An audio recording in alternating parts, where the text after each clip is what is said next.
G'day guys. Right, so it's broken again. You'll see a bunch of stuff here. Again's probably not the right word. This is still broken from that original video you saw where the drive shaft failed. This is something that I did not stumble across until after Speed Show.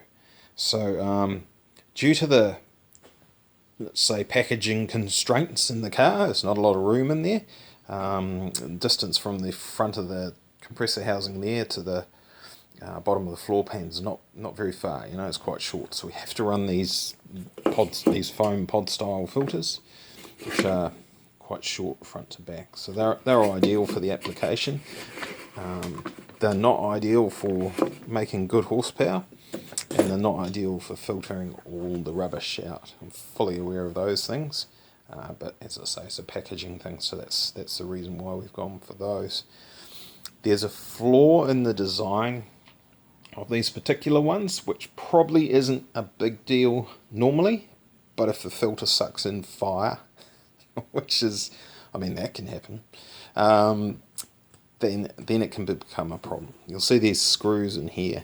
There's a screw there, another one over there. So 3 screws, and they hold the 2 pieces of this, let's call it a frame. They hold them together. You'll see there's a line around there. So that's where that intake part screws into the actual frame of the filter.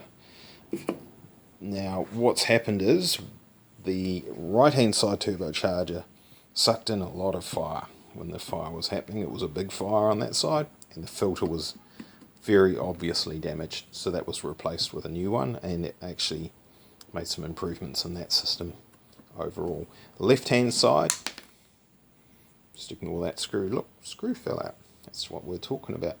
The left-hand side doesn't seem that bad, right? It's not too bad.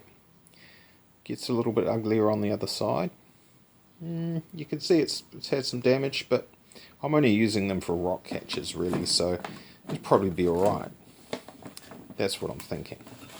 When you take this out of here, which I didn't do originally, now it looks a little bit worse. Probably at the point you probably should replace that, because it's not going to catch rocks anymore. They'll just go through those rather deep cavities there. But still, that's not really a big issue. That's not the problem. The problem came from this frame distorting with the heat, because it sucked in fire for, I don't know, let's say 3 or 4 seconds, 5 seconds, before the engine eventually died because it wasn't getting enough oxygen to run.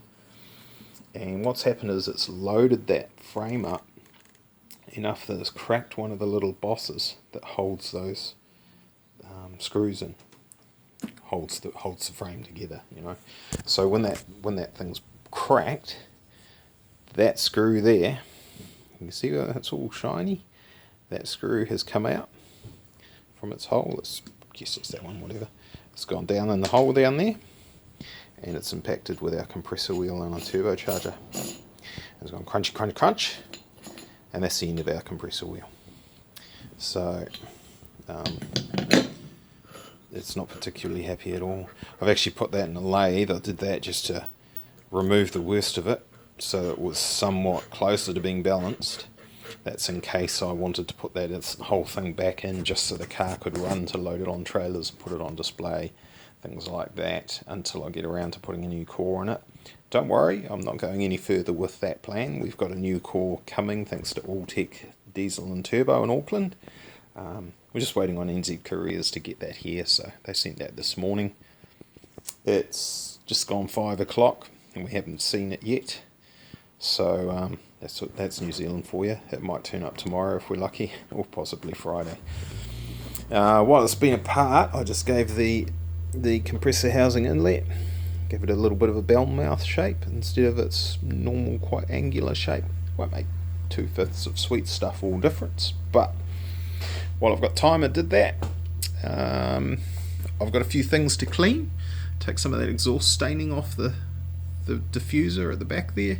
There's actually a couple of cracks I could deal with that. Depends how much time I've got. I could actually make that thing a whole lot nicer if I really wanted to.